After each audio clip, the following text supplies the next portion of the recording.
Socio-economic planning chief Ernesto Pernia says the economy needs to expand at least 7.7% in the second semester to hit its full-year target.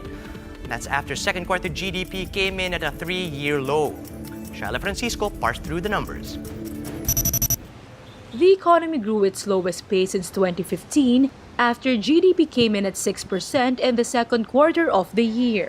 It missed most analysts' estimates and the government's target of 7 to 8% for 2018. This growth is less than what we had hoped for. To put things in proper context, the slowdown is partly due to policy decisions. One such policy is the closure of Boracay Island. Socio-economic planning chief Ernesto Pernia said the shutdown made a dent in the economy, particularly on services exports. The NEDA also pointed out that the closure of mining operations and the increase in excise taxes in the sector dragged second quarter GDP. Other than these two, slower growth was also seen in industry. Manufacturing remains its top contributor despite it slowing down to 5.6%.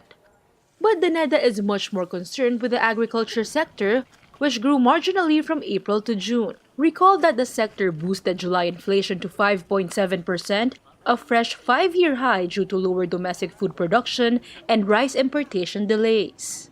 If not for this, Pernia said, the economy would have grown within the government's target.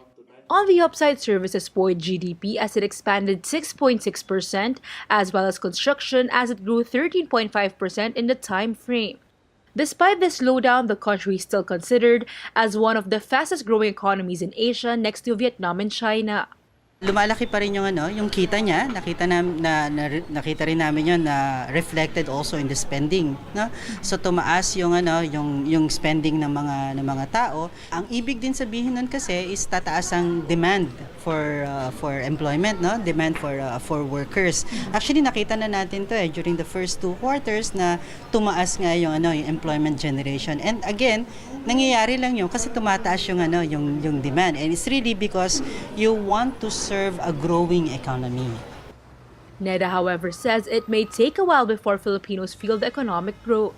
It takes time for economic growth, high economic growth to spread. That's not something new or something strange. Spreading the benefits of economic growth will always take time. Growth for the first 6 months of the year averaged at 6.3%. This means the economy would have to expand by at least 7.7% in the second semester to meet full-year target. Still, the government remains bullish on its chances. We will have to double time our efforts in terms of encouraging the sectors to be more productive and efficient in their activities. Malacanang, meanwhile, says that it's ready to accept lower economic growth in favor of President Duterte's environmental policies. If GDP will further fall because of the desire of the President to protect the environment, so be it. We're investing in the future and not just in the present. Business World is reporting that analysts are now expecting slower growth in 2018. ING has already cut its forecast for the Philippines' full-year growth to 6.3%, compared to its earlier forecast of 6.8%. ANZ Research also slashed its outlook to 6.6%. Security Bank trimmed its full-year forecast to 6.5%, while Nomura hints at scaling down its 6.9% growth estimate for 2018. Shyla Francisco, We Are One News.